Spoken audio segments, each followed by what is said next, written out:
Hey everyone, welcome back to my YouTube channel. In today's video, I'm going to be discussing the 11 sectors of the stock market. This video is purely for educational purposes. I'm not saying to invest in all of these sectors. I'm not saying to not invest in all of these sectors. I'm purely just educating you on the 11 sectors. And I'll also be mentioning companies in each sector. Again, it's not a recommendation. It's just me kind of helping you better understand what falls into which sector. So first of all, what is a sector? So pretty much a sector in the stock market refers to a group of companies that are alike. So for example, one of these sectors is information technology. So that's going to refer to companies like Apple, Microsoft. Those are both tech companies and they're in the same sector. These companies also have similar business models and the same economic factors typically affect these companies. Okay, let's start with the first sector. These are not in any particular order, by the way, but let's start with consumer discretionary. So this sector is pretty much anything that's considered non-essential, so non-essential goods. Companies that fall under this sector are companies like Nike, Home Depot, Walt Disney. So let's take Nike for example. Of course, they really sell a lot of clothes, shoes. In a time where the economy is struggling, of course, buying clothes, buying shoes is not a priority for us. So that's why it's deemed non-essential. So overall, this sector really is sensitive to economic booms. So when the economy is doing really well, this sector is going to do really well. When the economy is not doing so well, this sector is also not going to do so well. The next sector is consumer staples. So this sector includes companies that produce essential goods. So it's pretty much the opposite of consumer discretionary. So in this category or this sector, you're going to find companies like Procter & Gamble. That's the company that owns the brands like Tide, Febreze.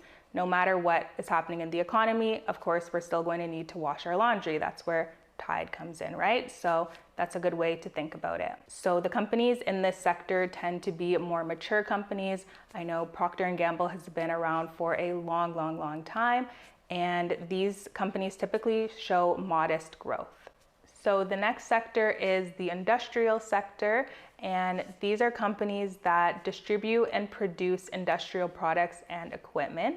This sector also includes companies that provide transportation and logistics. So examples of companies that fall under this sector are companies like General Electric and FedEx.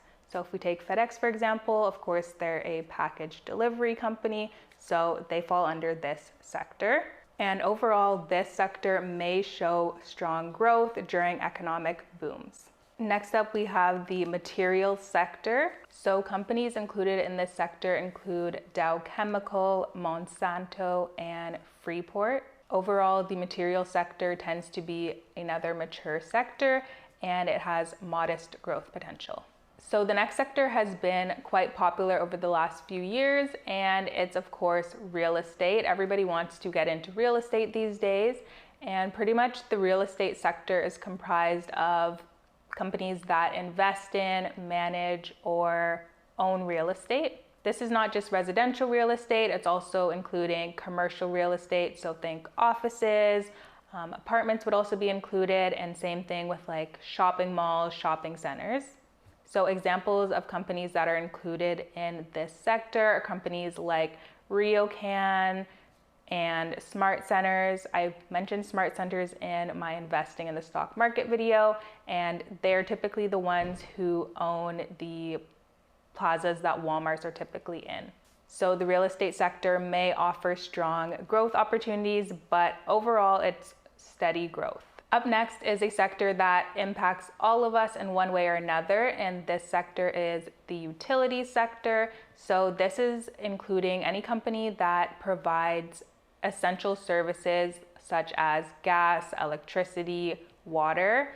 Keep in mind, not all companies are publicly traded. For example, I live in Ottawa, and I'm pretty sure that Hydro Ottawa is not a publicly traded company, whereas a company like Enbridge is a publicly traded company, and that does fall under this sector. So the utility sector is one that typically offers more of a slow and steady growth rate. But of course, green energy has been on the rise in the past few years, so that has partially impacted this sector just a little bit.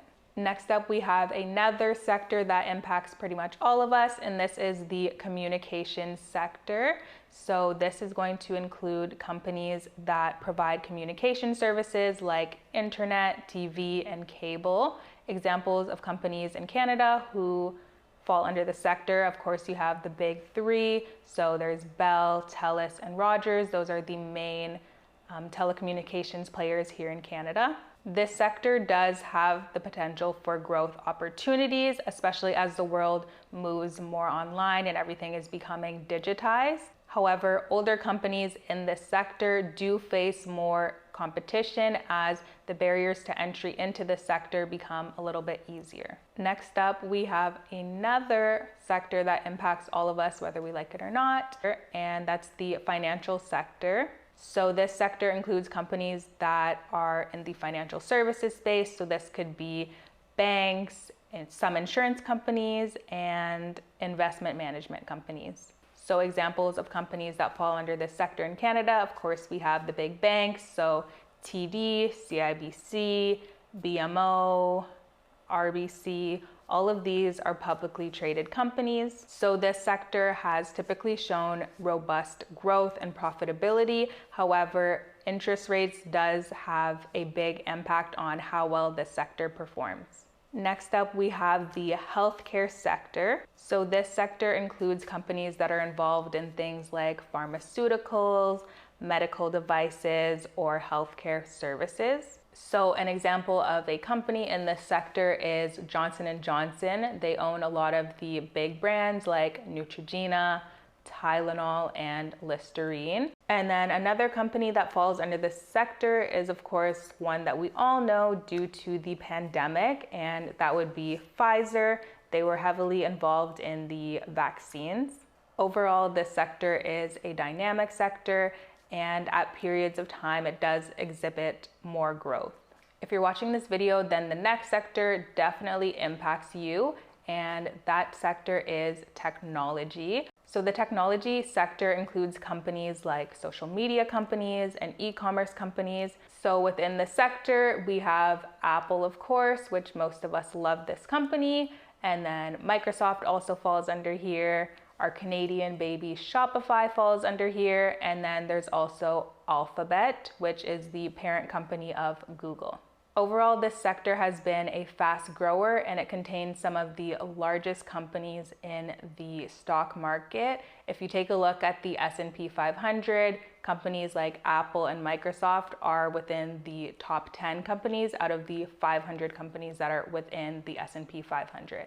Last but not least, we have the energy sector. So the energy sector is comprised of companies that are involved in the exploration, production, and distribution of energy products such as oil, natural gas, and coal. So companies that fall under this sector would include companies like Suncor Energy and Imperial Oil. The companies found within this sector are typically mature companies, and they have modest growth.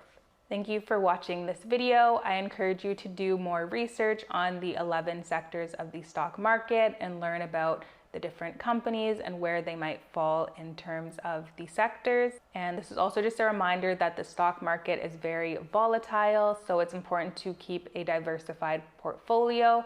And one of the ways that you can do that, of course, is by splitting your money up across the 11 different sectors. Thank you for watching this video. Make sure to give it a like, comment, and subscribe. Also, make sure to share it with your friends. Thank you for watching.